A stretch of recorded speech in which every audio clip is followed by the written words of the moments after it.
Good morning student. देखिए, आज BSc second year में आपको प्रवस्था जो फलन जो होता है वो बता रही हूँ मैं। तो क्या कहलाता है degree of the freedom. Okay, स्वतंत्र कोट की अभिक्रिया।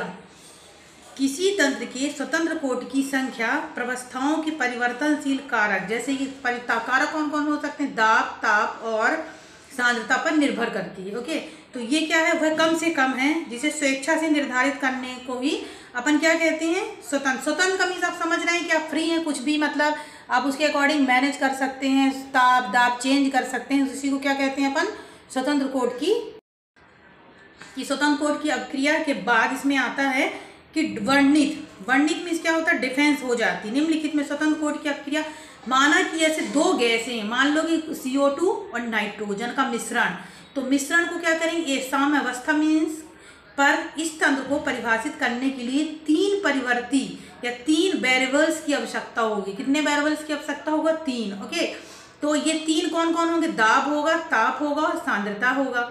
ठीक है, ये कहा जा सकता है कि CO2 तथा N2 में 35% कार्बन डाइऑक्साइड, 65% नाइट्रोजन तथा उनका दाब 760 मिमी होना चाहिए और 40 सेल्सियस पर। ठीक है, तो पूर्ण रूप से परिभाषित हो जाता है कि जो तंत्र की स्वतंत्र कोटि है तीन है। दूसरे शब्दों में हम इसे क्या कह सकते हैं, त्रिचर तंत्र भी कह सकते हैं। ठीक है, इसके माना किसी बेलन में कोई गैस है, कोई बेलन सराउंडेड मतलब क्या है, एक बेलनाकार भाग कहलाता है। तो बेलन के समान संरचना है और उसमें क्या है, गैस है। ठीक है, तो गैस की व्यवस्था एक है, गैस तो PV = RT समीकरण लागू होगा। कौन सा लागू होगा, PV = RT होगा।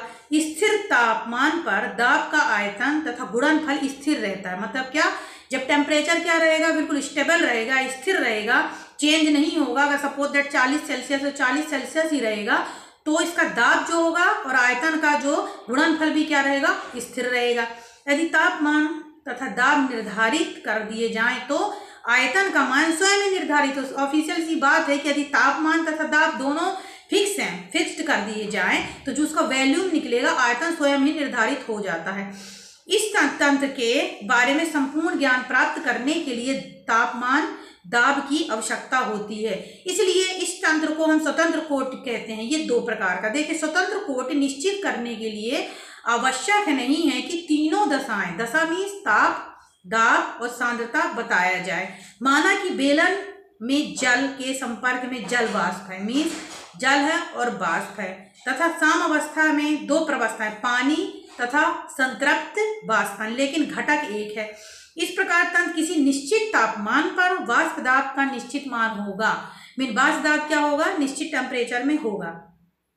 इस प्रकार तंत्र में किसी निश्चित तापमान और दाब के लिए एक निश्चित मान होगा। यदि तापमान में परिवर्तन किए जाने पर वाष्प दाब में अपने आप स्वयं परिवर्तन हो तो उसको हम क्या कहते हैं, उत्क्रम, रिवर्स मीन दोनों तरफ जो प्रोसीजर चलती है तो उसको हम रिवर्स करते हैं। मतलब दाएं और बाएं दोनों तरफ क्रियाफल और जो क्रिया कारक जो होते हैं, मतलब जिनके साथ क्रिया कराई गई और जो फल निकलता है, क्रियाफल दोनों में बराबर हो जाता है। ठीक है, यदि इस तंत्र में जल में कुछ सोडियम क्लोराइड मिला दिया जाए तो इस दशा में स्वतंत्र कोटि का निर्धारण करने के लिए विलयन की सांद्रता पर ध्यान देना आवश्यक होगा, क्योंकि NaCl इसमें मिला दिया गया, प्लेन वाटर नहीं है।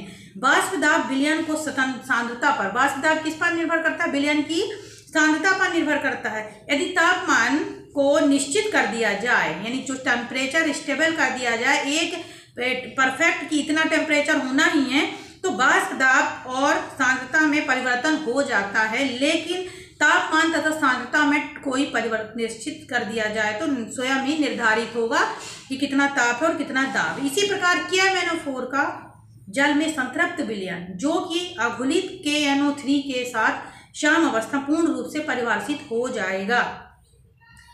बर्फ, जल और वाष्प की स्वतंत्र कोटि क्या होती है, शून्य होती है, क्योंकि एक निश्चित तापमान, दाब, ये तीनों प्रवस्थाएं साम्य रहती हैं। स्वतंत्र कोटि मालूम करने का सदैव ध्यान रखना चाहिए कि साम्य विचलित ना हो तथा कोई प्रवस्था समाप्त ना हो, मतलब अपने जगह से वो एक स्थान दूसरे स्थान पर हटे नहीं और कोई भी प्रवस्था क्या नहीं हो, उसमें समाप्त ना हो।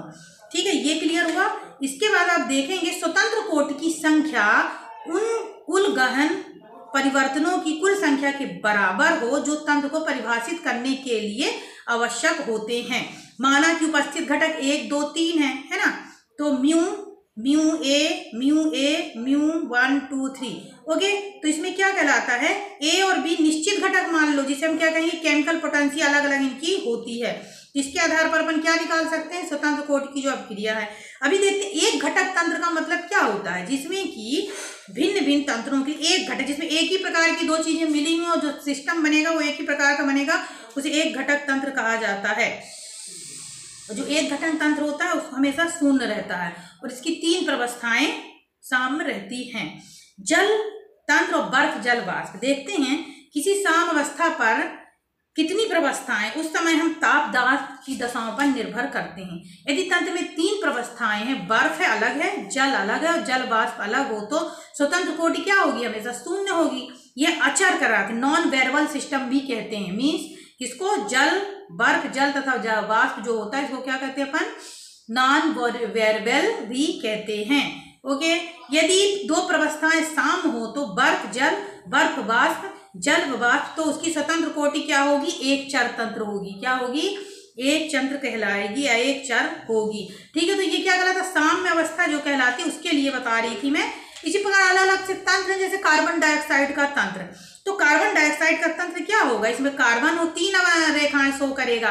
तो सॉलिड CO2, लिक्विड CO2 और गैस CO2, 3 अवस्थाओं में, द्रव ठोस और गैस में कार्बन डाइऑक्साइड का क्या हो जाएगा, अलग अलग बनेगा। जो इसका वक्र बनेगा ये कैसा बनेगा, ऊर्ध्वपातन वक्र। कैसा वक्र बनेगा कार्बन डाइऑक्साइड का, ऊर्ध्वपातन वक्र बनेगा। तथा ठोस कार्बन डाइऑक्साइड गैसी डाइऑक्साइड के मध्य साम अवस्था, यानी ठोस और गैस के मध्य साम अवस्था स्थापित हो जाएगा।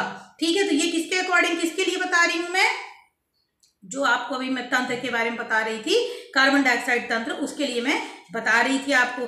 ऐसे क्वेश्चन एक आ सकता, संक्रमण ताप का निर्धारण, determination to the translation temperature. तो जो ट्रांसलेशन टेम्परेचर जो होता है, जैसे संक्रमण ताप जो होता है, तो अलग अलग टेम्परेचर के अकॉर्डिंग आपको पूछ सकता है। जैसे होता है थर्मोमेट्रिक मेथड, दूसरा होता है सॉल्युबिलिटी मेथड, नेक्स्ट होता है dilatometric method and calorimetry method, vapour pressure method and viscosity method ने।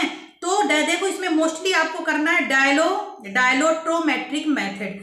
ये एक एलोट्रैपिक जो होते हैं, एलोट्रैप मीन्स क्या होता है, अपरूप के रूप में दूसरे अपरूप में परिवर्तित कर देते हैं।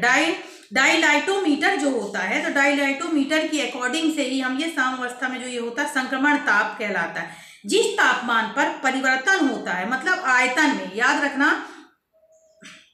जिस तापमान पर टेम्परेचर में चेंजेस आता है उसको हम संक्रमण तापमान कहते हैं। इसका निर्धारण डायलाइट्रोमीटर के अकॉर्डिंग किया जाए, एक थर्मामीटर के समान, जस्ट लाइक थर्मामीटर होता है। और इसमें बल्ब का आयतन 30 से 40 तक का होता है और इसमें एक नली जुड़ी हुई होती है जो बल्ब के नीचे सिरा घुले हुए जो भी विलयन वगैरह उसमें रख दिया जाता है और इसके द्वारा अपन क्या ज्ञात कर लेते हैं, इसका टेम्परेचर ज्ञात करते हैं वाष्प दाब विधि द्वारा। इसी बार विस्कोसिटी, तो आपको विस्कोसिटी क्या कहलाती है, पहले आपको मैं बता चुकी हूँ कि गाढ़े द्रव और पतले द्रव में आप देखेंगे कि जितना पतला द्रव होगा उसकी विस्कोसिटी उतनी ही कम होगी और जितना गाढ़ा द्रव होगा उसकी विस्कोसिटी उतनी ही ज्यादा होगी। पहले ही मैंने बता चुकी हूँ। सपोज दैट आप मोबिल ऑयल और पानी को लेते हैं और यदि दोनों को फेंकते हैं तो पहले पानी बह जाएगा, तो इसका मतलब इसकी विस्कोसिटी क्या होगी, कम होगी। ओके, तो ये आप तो जानते हैं क्या होता है, जो पानी जब बहाव की दिशा के विपरीत जो कार्य करता है या फोर्स लगता है तो उसको ही विस्कोसिटी कहलाता है। इसके बाद होता है 2 घटक तंत्र होते हैं। तो कल के नेक्स्ट वीडियो में आपको मैं 2 घटक तंत्र के बारे में बताऊंगी। Okay student, thank you.